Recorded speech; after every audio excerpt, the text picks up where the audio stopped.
सुहाग रात के डर से मैं बहुत घबरा रही थी। सहेली ने कान में आकर धीरे से कहने लगी कि पति कुछ भी कहे उनसे इनकार न करना। लेकिन मेरे पति कमरे में आया तो मैं रोने लगी।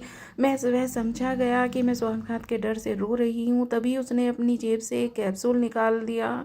उसे खाते ही मैं बेहोश हो गई। लेकिन अगली सुबह आँख खुली तो चीख निकल गई, क्योंकि मैं लाल जोड़े पहने फूलों की सेज पर बैठी थी। मेरे आसपास लड़कियां हंसी मजाक कर रही थी, लेकिन मुझे बहुत घबराहट हो रही थी। मेरी कोई सास नंद भी नहीं थी, इसीलिए मैं अपनी सहेली को अपने साथ लेकर आई थी, जो मेरा दुपट्टा ठीक करने के बाद मुझसे समझाते हुए कहने लगी, देखो मुझसे उम्र में 4 साल छोटी हो, लेकिन फिर भी मैं तुम्हें चंद बातें समझाना चाहती हूँ। पति अगर तुम्हें कुछ भी कहे, तुम उसके लिए किसी बात का इनकार मत करना।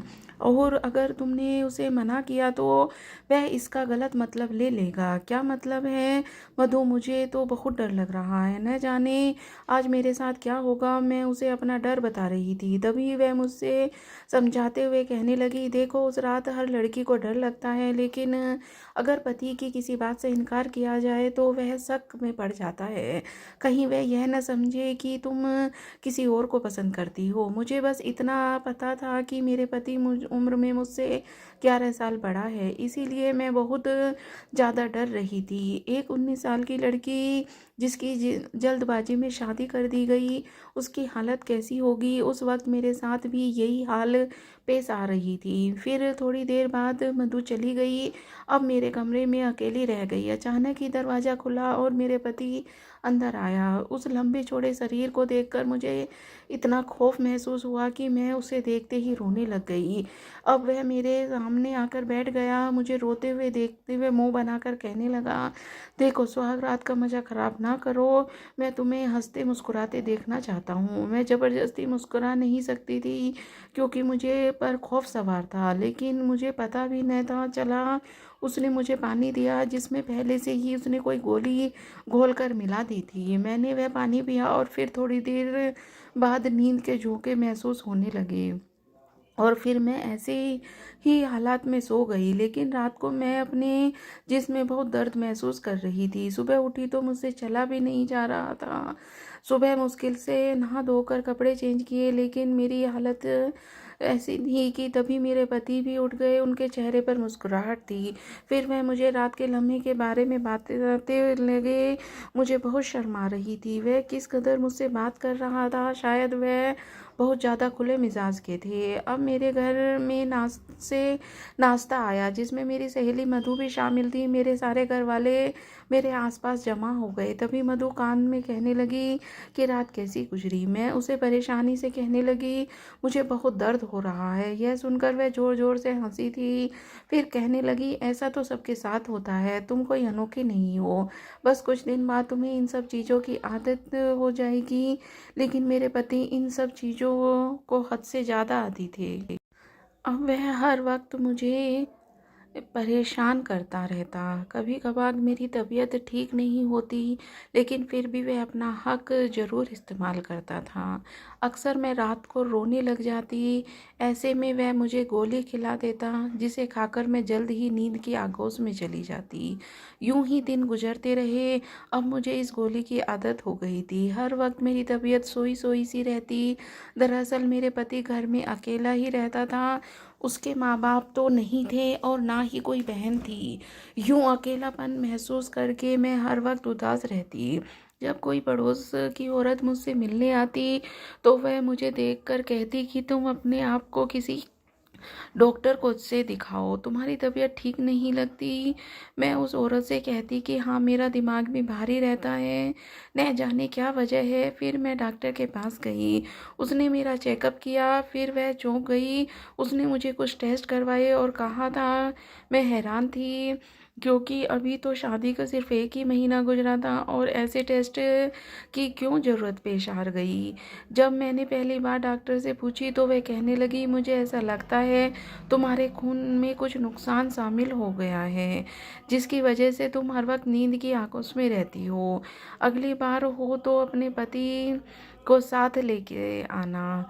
फिर मैं उस शाम घर चली गई। जैसे ही मैंने डॉक्टर की बात अपने पति को बताई तो वह मुझे गुस्से में कहने लगा कि तुम डॉक्टर के पास गई ही क्यों थी? मुझसे इजाज़त तो ले ली होती। मैं उस गुस्से में से सहम गई। वैसे भी वह उम्र में मुझसे कई साल बड़ा था। उसने मुझे तो बिल्कुल ही दबा लिया था। मैं उसकी किसी बात से इनकार नहीं करती थी, बल्कि उसके गुस्से से बहुत ज़्यादा डरती थी। अब मैं चुपचाप कमरे में बैठी थी। जब वह दूध का गिलास लेकर आया, वह रोज़ाना ही मुझे दूध का गिलास देता था, जिसे पीकर मुझे सुकून की नींद आ जाती। आज भी उसने मुझे गिलास दिया तो मैं उसे इनकार न कर सकी, क्योंकि मैं जानती थी कि उसके बगैर मुझे नींद नहीं आएगी। फिर उसे पीकर मैं गहरी नींद में आगोश में चली गई। लेकिन दूसरे दिन उठी तो फिर मेरे दिमाग में सेहत सही नहीं थी। कुछ मुश्किल से घर का कामकाज कर पाती। अब तो मैं अपने पति से छुपकर डॉक्टर के पास जाने लगी। फिर मैंने उन्हें बताया कि मेरे पति ने अपने पास आने से मुझे गुस्से से इनकार किया है। तो वो गुस्से में कहने लगी, पहले मुझे शक था लेकिन अब यकीन हो गया है। मैं उसके गुस्से से डर गई और डॉक्टर से कहने लगी, क्या कोई अनहोनी बात है? तो वह मुझे देखते ही कहने लगी, तुम एक कम उम्र और मासूम लड़की हो। तुम्हें तो पता ही नहीं कि तुम नींद की गोलियां खा रही हो, जो तुम्हारी सेहत खराब तबाह कर देंगी। इतनी कम उम्र में ऐसी गोलियां खाना ठीक नहीं है। यह तुम्हें गोलियां कौन खिलाता है, या फिर तुम खुद नींद की गोलियां खाना पसंद करती हो? उसकी बात पर मैं बहुत ज़्यादा घबरा गई थी। जल्द ही इसे कहने लगी, नहीं डॉक्टर साहिबा, आपको गलतफहमी हुई है। मैं तो ऐसा कोई गोली नहीं खाती, लेकिन तुम्हें रोज़ाना नींद की गोली दी जा रही है। वह कोई और नहीं बल्कि तुम्हारा पति हुई होगा, क्योंकि तुमने खुद ही बताया था कि घर में तुम्हारे पति के अलावा कोई नहीं है। अब मुझे बहुत रोना आ रहा था। मैं सोच भी नहीं सकती थी कि मेरे पति मुझसे बगैर पूछे मेरे ऊपर यह जुल्म करेगा। तभी हर वक्त मेरा दिमाग भारी रहता था। मैं कोई कामकाज करने के काबिल नहीं रही थी। फिर मैंने यह बात जब अपने पति से पूछी तो वह लापरवाही से कहने लगा, तुम सुहागरात के दौरान नखरे दिखाती थी, इसीलिए मुझे यह सब करना पड़ा। इसके लिए तो यह बात बहुत छोटी थी, लेकिन मेरी हालत बहुत बुरी थी। फिर एक दिन मैं चकरा कर गिर पड़ी। वह भागा भागा मेरे पास आया, मुझे उठाकर डॉक्टर के पास ले गया। तो डॉक्टर ने उसे खूब जलील किया और कहने लगा कि तुमने पहले इस मासूम को इस हाल में बना रखा है, लेकिन याद रखो अब यह माँ बनने वाली है। अगर तुमने इसे नींद की गोली दी तो यह तुम्हारे ऊपर केस कर दूंगी।